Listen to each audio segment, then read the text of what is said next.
Mga kamanibela, ready na ba kayo? This episode, makakakita naman tayo ng isa sa mga luxury touring bikes. Walang iba kundi ang 2024 Honda Goldwing GL1800. Samahan nyo kami at alamin natin kung bakit ito ang ultimate dream bike ng mga long distance adventurers dito sa Manibela. Sabi nila, pag sumakay ka sa Honda Goldwing, di mo nagugustuhin bumaba. Bakit? Tignan natin kung ano ang meron dito. So, ako, 60 kilograms lang yung weight ko, payat lang ako, no? So, pag sumampa ako dito, para akong nakasakay sa traktora.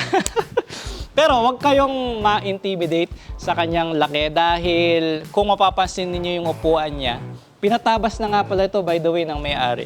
So, ang baba lang ng upo mo, no? So, hindi naman siya lower. Kumbaga, yung ground clearance niya, same pa rin. Yung pag-upo ng rider is super baba lang. Kung makikita nyo, mga kamanibela, ako ay 5'7". So, pag sumakay ako, tingnan nyo yung aking tuhod. Diba? Yung ibang mga adventure bike na nakasanayan natin, talagang tiptoe sila, parang ganyan, ano? Pero dito, pag umupo ka, wala, para ka lang umupo sa BMX na bisikleta. Sobrang baba niya. Tapos, yung mga footpegs niya, napansin nyo, ang lapad. So kapag inapakan mo ng ganyan, relax yung paa mo. Pati rin sa ating angkasan, ayan, pagka tinupi mo, hindi siya mukhang footpeg. Ang galing ng design niya, tapos pag sumakay yung angkas mo dyan, super relax. Flat na flat yung kanyang paa, no? Pagkatapos, so sa laki na ang kanyang kaha, marami siyang fairings kung tawagin, ano. Parang naked pa rin yung kanyang manibela, no? Para kang nakasakay sa spaceship, tapos na sports car na Lamborghini. Kasi, di ba, yung dashboard ng Lamborghini, di ba, meron siyang pindutan dito. Dito naman sa Goldwing, nasa gitna yung mga pindutan niya. At yun lang ang nakikita kong problema, mga kamanibela, kapag first time mong sasakay sa Goldwing, medyo malilito ka lang sa mga pindutan niya kasi sobrang dami. Ngayon, kung naranasan mo nang mag-ride ng mga Africa Twin, XADB, so medyo familiar ka na sa pagkakambyo. Dahil ito ay may dual clutch transmission yata ang tawag, no? Or DCT, ganun. So pagka mag-shift up ka or downshift, pwede mo nang gawin yan dito sa manibela mo. Dahil meron siyang minus dito, ito yung pagbabawas ng gear.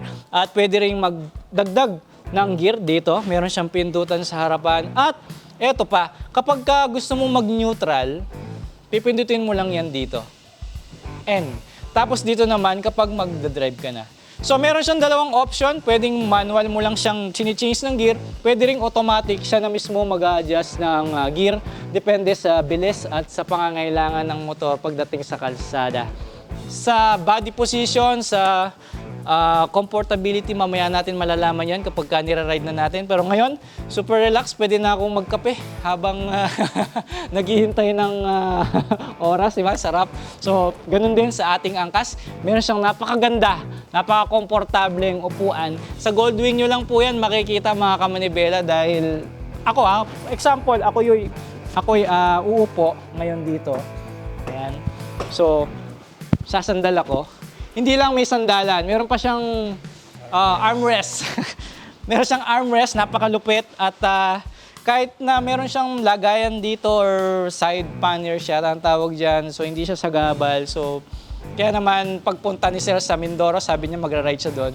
Super relax ng kanyang back ride.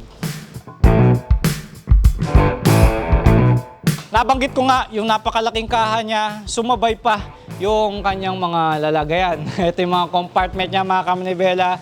So yung disenyo ng kanyang compartment is nakasunod sa disenyo ng motor. Hindi yung tipong pag pinatong mo yung box, parang hiwalay sa disenyo. Pero dito, hindi mo akalaing box eh. Parang lagayan lang siya ng extra gulong. No? Pwede kang magbaon ng extra mong gulong pagka napaplatan. Pero hindi, mga kamanibela, dahil ito ay compartment. So, ang pagbukas nga pala ng side pannier natin, pipindutin lang yan dito and yun, meron siyang hydraulic, di ba? Pagdating sa likod, mga kamanibela, pipindutin mo lang yan dyan at yun, naangat siya ng konti and then, voila. Di ba? Sabi ko sa inyo ang dami niyang pwedeng dalhin, di ba? Pag nilalamig ka, magdala ka ng scarf, di ba? And mga kamanibela, kabilaan po yan, meron pa yan dito. At ang gusto ko dito, talagang pinipindot lang siya, no? Ayan, di ba? Galing. Pagdating sa makina, ayan, oh. Grabe, nasa side yung kanyang mga cylinder head, di ba? Tapos, meron pa siyang auxiliary light dito eh. No? Hindi siya yung nilagay lang, kundi design talaga siya sa motor. Mas malaki yung gulong niya sa harapan kumpara sa likod at yung kanyang side mirror. Yung Honda Goldwing talaga, ang ganda ng disenyo kasi tingnan nyo yung side mirror niya. Nakasunod siya sa disenyo ng kanyang fairings papunta dito. Hindi siya yung nasa manibela lang, no? Galing, no? Tapos pwede pa siyang tupiin sakali man na natatraffic ka para medyo makalusot tayo ng konti at hindi sumabit sa mga side mirror ng mga kotse. At alam nyo ba mga kamanibela, itong windshield ng ating Goldwing ay automatic po yan nag-aangat. Automatic din siyang bababa. At pagdating naman sa safety feature mga kamanibela, dito mo lang yan matatagpuan sa Honda Goldwing dahil meron po itong airbag system.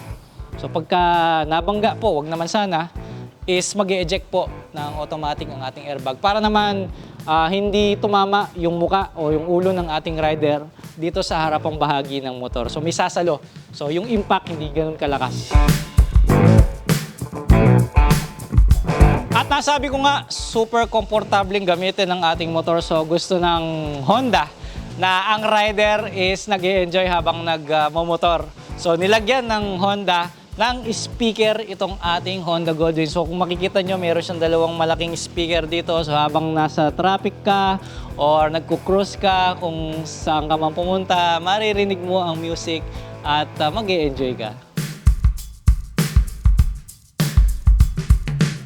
Pagdating naman sa suspension system nito, meron daw itong double wishbone, isang feature na usually na nasa kotse, pero dito ginawa nilang possible sa motor.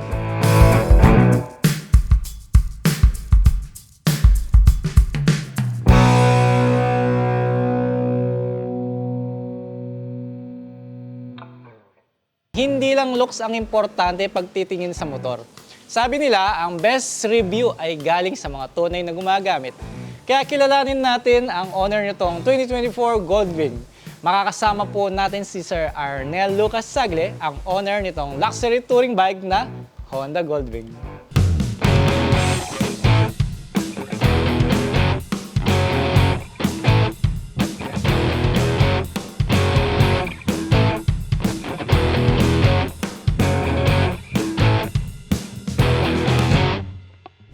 Ako nga po pala si Arnel Sagle at ito po yung ating Goldwing. Nagsimula po yung hilig ko po sa pagmumotor.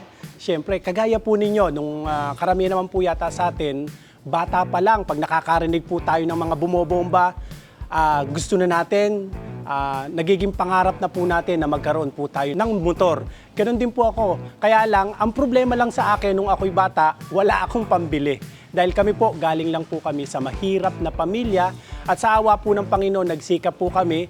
Kaya yung pagnanasa ko po na makabili po ng motor, yun po ang isang naging ground naman po para po ako'y magsikap po sa buhay. Pangalan din po ng aking negosyo, Diskarte Pinoy TV. At eto po tayo ngayon, sa awa po ng Panginoon, pangarap ko lang dati na magkaroon po ng big bike o kaya ay motor, eto na po siya ngayon. Nagustuhan ko itong Goldwing na bilhin kasi gusto ko kasama ko yung aking official back ride. Walang iba kundi misis ko.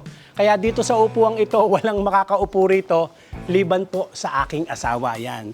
Gusto ko rin kasi, samantalang tayo nagra-rides, gusto ko kasi merong sounds. Na eto naman, taglay-taglay na niya, hindi ka na maglalagay ng speaker kasi meron na po siyang mga speaker at yung sound naman niya, hindi mo kayang tawaran. Napakaganda ng kanyang sounds.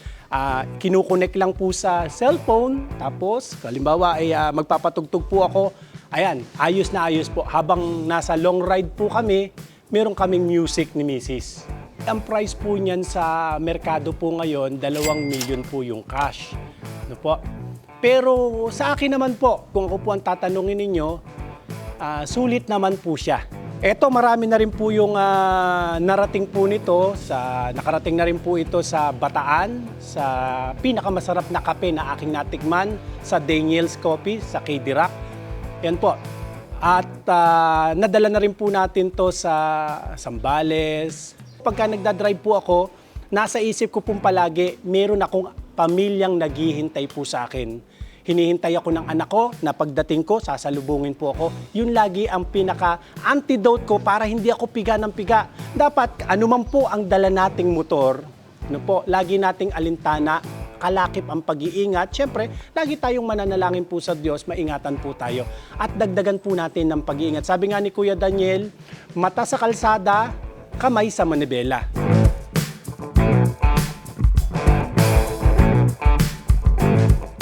Sa ngayon, itong 2024 version ng Goldwing ay available lang sa iisang variant dito sa Pilipinas. At ito ay ang GL1800 ABS variant.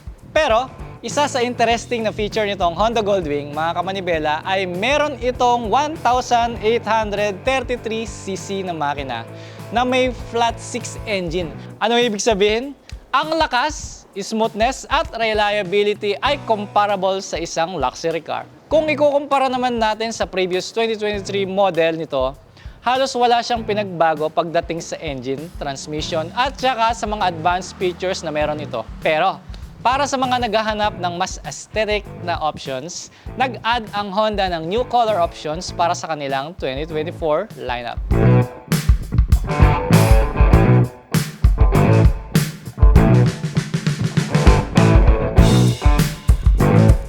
FYI din mga kamanibela, ayon sa mga Honda Goldwing owners, madalas na tawag nila dito ay sofa on wheels. Hindi mo raw mararamdaman ang pagod kahit malayo ang ride pag ito ang gamit mo. Yan ang mga nakaka-excite na feature na masusubukan natin ngayon. Sir Arnel, yan. Pwede ba na, okay naman, iramin ko sana yung motor. So, pwede ba naming ma-ride itong Honda Goldwing mo? Nako, kaluguran ko po na ma-feature yung ating mga motor dito po sa Manibela. Yo. Kaya ipinagkakalob ko na po sa inyo, napakagandang susi po ng ating Goldwing. Ang ganda ng logo, Kuya Arnel. Oo nga po. Grabe. Actually, Parang susi pa lang, panalo na tayo dyan. Kaya nga, oh. Pwede bang akin na lang to tapos tago ko na lang ano sa'yo na yung motor? Hindi, joke lang. Stay tuned mga kamanibela dahil titignan naman natin kung paano sumabak sa action on the road itong Honda Goldwing. Sulit ba talaga ang hype? Tara, let's roll dito sa ating Manibela Test Ride.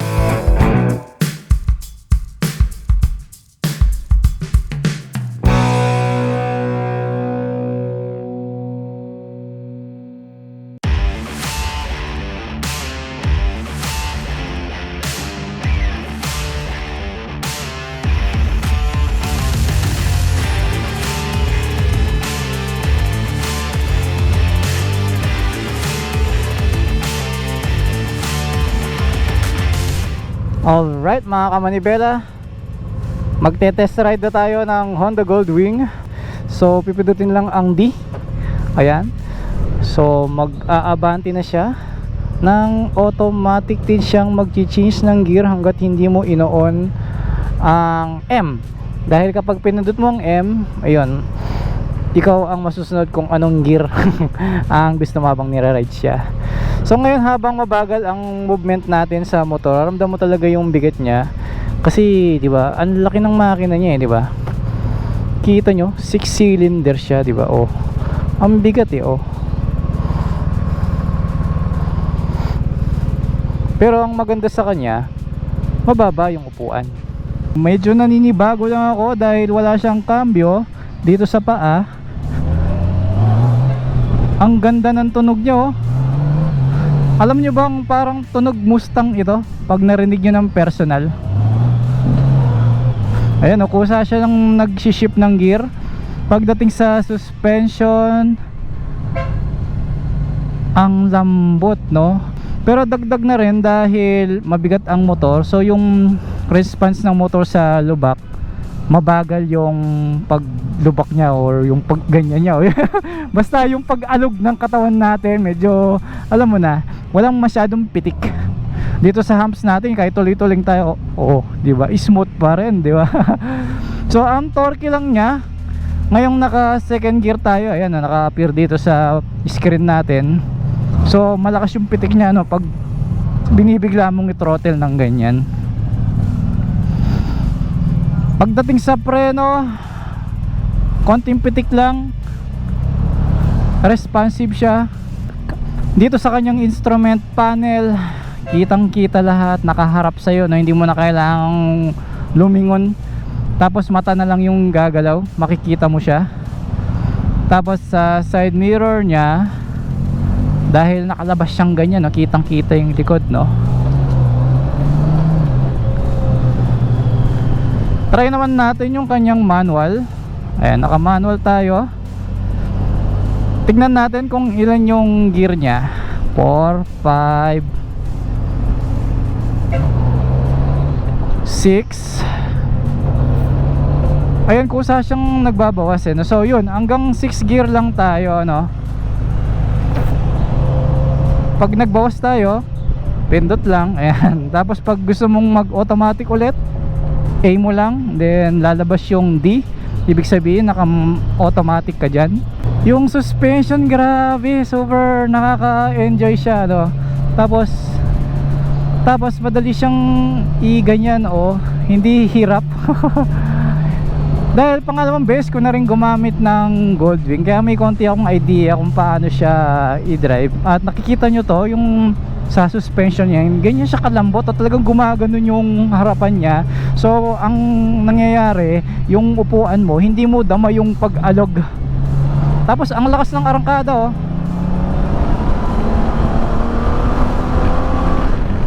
Ang lakas, di ba? Ang maganda sa kanya, kusa pa siyang babawas ng gear. So parang nag-engine braking siya. Tapos ito yung sinasabi ko sa inyo, yung windshield niya. Oh! Di ba? Wala ka ng hangin na nararamdaman pagka malakas yung ulan, hindi mo dama yung water drops. Ayan, pagka binaba mo, super relax. At tiyak na mapapa-long ride ka dito. Ang lapad ng upuan, so wala akong maramdaman na ngawit. Yung throttle niya, ang lambot, oh. Pagka binigla mo, talagang responsive siya. Naghahanap lang ako ng lever dito, no, nakakapanibago. Ang bilis nyo. Gigil yung makina niya.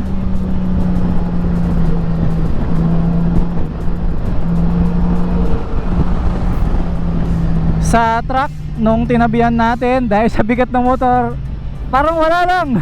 Mararamdaman mo lang sa katawan mo kasi siyempre magaan ako. Yung hangin, medyo nagaganon tayo, eh, no? Pero dito sa motor, ang stable niya, oh. Dahil yung mga cylinder heads niya nandito sa gilid, kaya yung parang gyro kung tawagin, oh. Tapos dahil yung kanyang drive shaft, no, is nandito, padiretso lang siya. So may ano rin siya sa balance, ganon. Basta tas ang tahimik niya dahil wala siyang kadena, naka-drive shaft lang siya. Kaya ganon, hindi mo marinig yung parang yan, parang may narinig tayong kalansing, ganon. Grabe. Ang ganda. Yung stability, super stable talaga.